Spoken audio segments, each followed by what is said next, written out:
तो सांग माने चलंतु आज बनेबा बोईतालु फुलरे गोटे टेस्टी बरा।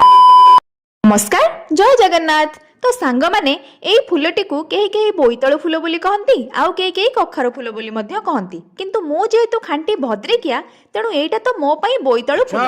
तो एई बराटी को मु प्रस्तुत करिया पई किछिटा सिंगल सिंगल नेइची आ किछिटा डबल डबल मध्य नेइची। तो प्रथमे मु सेथिरे किछिटा मसला देइची जोटा कि मु रखिची किछि रसुण आ पियाज जीरा सुखिला लंका एई सब को मु प्रथमे ग्राइंडिंग जार रे देली आ ता देहरे बतुरी की रखिथिली किछिटा अरुआ चाउल ताकू मध्य देली देकी गोटे फाइनली पेस्ट तयारी कली आ सेथिरे मु स्वाद मुताबक लूण हळदी आ किछिटा बेसन नेली आ तापरे कड़ाई रे तेल पकेकी कड़ाई की पूरा गरम करके ततेई देली आ तापरे गोटी गोटी की फूल नेकी मु सेथिरे पकेइली तापरे ताकू केयरफुल सहित गोटे राउंड भाजी देली। नेक्स्ट मु आ गोटे राउंड रे आउ 4-5टा पकेकी ताकू मध्य भाजी देली।